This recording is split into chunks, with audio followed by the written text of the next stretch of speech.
주 안에 사랑하는 성도 여러분, 반갑습니다. 1월 22일 월요일, 오늘 함께 나눌 생명의 삶 본문은 마가복음 8장 14절에서 26절까지의 말씀입니다. 본문의 말씀을 봉독하겠습니다. 제자들이 떡 가져오기를 잊었음에 배에 떡 한 개밖에 그들에게 없더라. 예수께서 경고하여 이르시되 삼가 바리새인들의 누룩과 헤롯의 누룩을 주의하라 하시니, 제자들이 서로 수군거리기를 이는 우리에게 떡이 없음이로다 하거늘, 예수께서 아시고 이르시되 너희가 어찌 떡이 없음으로 수군거리느냐? 아직도 알지 못하며 깨닫지 못하느냐? 너희 마음이 둔하냐? 너희가 눈이 있어도 보지 못하며 귀가 있어도 듣지 못하느냐? 또 기억하지 못하느냐? 내가 떡 5개를 5,000명에게 떼어줄 때에 조각 몇 바구니를 거두었더냐? 이르되 12리니이다. 또 7개를 4,000명에게 떼어줄 때에 조각 몇 광주리를 거두었더냐? 이르되 7이니이다. 이르시되 아직도 깨닫지 못하느냐 하시니라. 벳세다의 이름에 사람들이 맹인 한 사람을 데리고 예수께 나와 손 대시기를 구하거늘, 예수께서 맹인의 손을 붙잡으시고 마을 밖으로 데리고 나가사 눈에 침을 뱉으시며 그에게 안수하시고 무엇이 보이느냐 물으시니, 쳐다보며 이르되 사람들이 보이나이다. 나무 같은 것들이 걸어가는 것을 보나이다 하거늘, 이에 그 눈에 다시 안수하시매 그가 주목하여 보더니 나아서 모든 것을 밝히 보는지라. 예수께서 그 사람을 집으로 보내시며 이르시되 마을에는 들어가지 말라 하시니라. 아멘. 마가복음 6장에 오병이어의 기적에 이어 8장 1절 이하에는 칠병이어의 기적이 기록되어 있습니다. 오병이어는 보리떡 5개와 물고기 2마리로 5,000명 이상의 사람들을 배불리 먹이신 기적이고, 칠병이어는 보리떡 7개와 물고기 2~5마리로 4,000명 이상의 사람들을 배불리 먹이신 기적입니다. 오병이어와 칠병이어의 다른 점이 있다면, 오병이어는 유대인 지역인 벳세다 들녘에서 유대인들에게 베푸신 기적입니다. 반면 칠병이어는 데가볼리라는 이방인 지역에서 베푸신 기적이었습니다. 마가복음 6장과 8장을 보면 이 두 기적이 동일한 출발점이 있음을 확인할 수 있습니다. 그것은 사람들을 향한 예수님의 긍휼하심이었습니다.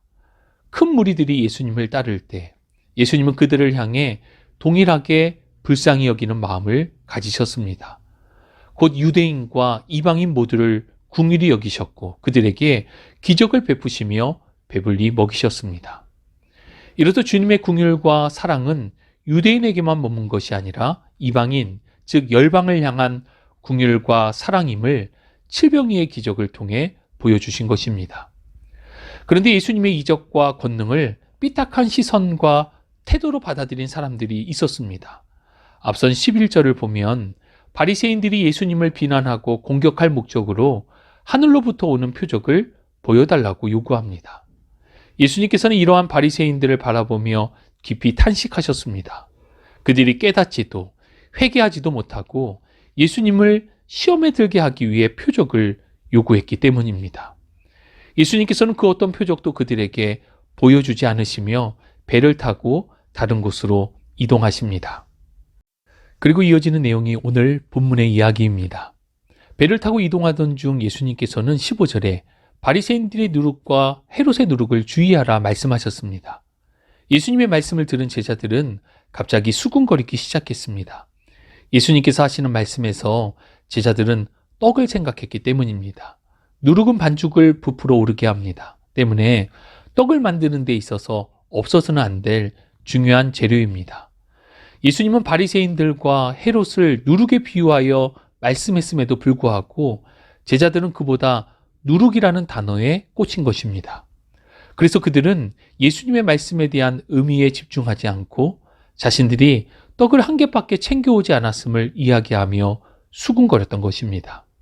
예수님께서는 이런 제자들에게 17절에 떡이 없다고 수군거리고 있느냐 말씀하시며 오병이어와 칠병이어의 기적을 통해 5,000명, 4,000명 이상의 사람들이 넉넉히 먹고 남았던 사건을 상기시켜 주셨습니다. 이러한 제자들을 향한 예수님의 탄식이 본문 21절에 그대로 담겨져 있습니다. 이르시되 아직도 깨닫지 못하느냐. 사실 바리새인들과 헤롯을 누룩에 비유하여 말씀하신 예수님의 속내는 그들을 책망하신 것이었습니다. 누룩에 비유하여 말씀하신 것은 누룩이 가지고 있는 확장성의 특징 때문입니다. 예수님을 향한 바리새인들의 의심과 비난, 그들의 잘못된 가르침들이 마치 누룩과 같이 확장되는 것에 대해 주의하라라는 말씀이신 것입니다. 또 자신의 탐욕과 안위를 위해 세리 요한을 죽인 헤롯의 악행이 마치 누룩과 같이 확장되는 것에 대해 주의하라는 교훈이셨습니다. 이런 영적인 교훈을 말씀하심에도 불구하고 제자들은 눈앞에 떡이 하나밖에 없음에 대해서 서로 수군거리고 있는 것을 예수님께서 안타깝게 여기시며 이 교훈을 깨달으라 말씀하신 것입니다. 지금의 상황은 예수님의 칠병이어 이후에 이어진 상황입니다. 기적의 현장에서 칠병이어를 통해 4,000명 이상의 사람들이 배불리 먹고도 남았음을 보았던 제자들입니다. 그럼에도 불구하고 제자들은 메시아이신 예수 그리스도, 또 그분의 교훈 그 자체에 집중하지 못하고 여전히 눈앞에 먹을 것에 대해 집중하고 있었던 것입니다. 그리고 이어지는 22절 이하는 예수님과 제자들이 탄 배가 벳세다에 이르렀을 때의 이야기입니다. 예수님께서 벳세다에 도착하시자 사람들이 앞을 보지 못하는 사람을 예수님께 데리고 왔습니다. 예수님은 그 맹인의 손을 잡고 마을 밖까지 데리고 가셨습니다.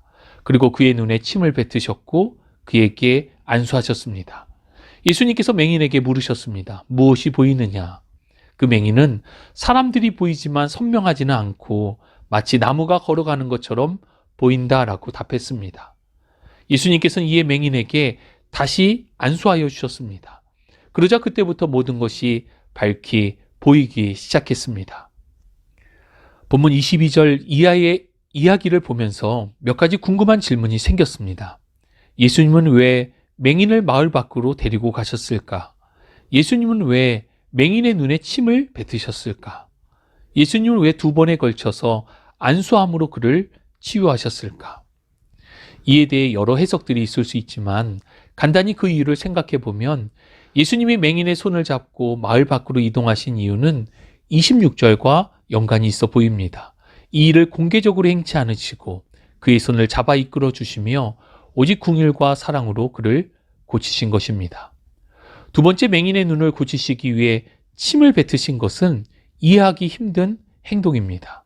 이는 말 그대로 다 이해할 수 없을지라도 예수님께 자신을 온전히 맡기는 그분의 방법을 의지해야 함을 보여주신 것입니다. 마지막으로 예수님은 왜 2번에 걸쳐서 맹인에게 안수하셨을까? 예수님은 말씀만으로도 그를 고치실 수 있습니다. 그럼에도 불구하고 그를 외곽으로 데리고 가시고 눈에 침을 뱉으시고 2번에 걸쳐서 안수를 해주신 데는 분명한 이유가 있습니다. 이것은 점진적인 회복의 과정을 통해 완전한 회복에 이르는 과정을 보여주신 것입니다. 제자들의 믿음이 그러했습니다. 처음에는 연약했던 그들의 믿음은 점차 완전함으로 나아갔습니다.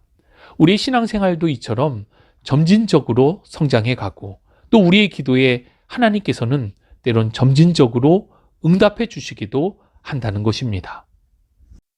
주 안에 사랑하는 성도 여러분, 오늘 본문이 우리에게 주시는 교훈은 믿음의 주님, 또 온전케 하시는 주님을 온전히 집중해야 함을 강조하고 있습니다. 눈앞에 먹고 사는 문제보다 중요한 것은 생명의 떡이신 예수 그리스도이십니다. 우리의 관심이 먹고 사는 데 집중되다 보면 하나님의 말씀을 들어도 그것이 나의 관심에서 비롯된 잘못된 해석으로 이어지곤 합니다. 그래서 주시는 말씀 그 자체에 또 그 말씀을 주시는 하나님의 뜻에 관심을 두어야 하는 것입니다. 예수님께서는 이러한 제자들의 연약한 믿음을 안타까워하셨습니다. 때문에 이어진 2번의 안수를 통한 맹인의 치유 사역은 제자들이 온전한 믿음으로 나아가기를 기대하는 예수님의 마음이 담겨 있습니다. 예수님을 바라보고 예수님을 날마다 더 닮아가는 성화의 삶을 살아가실 수 있기를 바랍니다. 그렇게 맹인과 같은 우리의 손을 예수님께서 잡아 이끌어 주시고 또 그분의 방법으로 우리를 온전함으로 인도해 주실 것입니다. 오늘도 주님의 은혜 안에서 주님과 동행하는 행복한 삶이 되시기를 주님의 이름으로 축복합니다. 하나님 아버지 감사합니다. 주님과 함께 있어도 또 주님의 말씀을 듣고 있어도 깨닫지 못하고 엉뚱한데 생각이 가 있을 때가 있습니다. 오늘 본문의 제자들의 모습이 다른 사람이 아닌 우리들의 연약함임을 고백합니다. 생명의 떡이신 예수님을 바라보며 온전히 집중하겠습니다. 우리를 온전한 믿음으로 인도하시고 그 은혜로 우리를 붙들어 주옵소서. 함께 하심을 믿고 감사드리며 우리 구주 예수 그리스도의 이름으로 기도합니다. 아멘.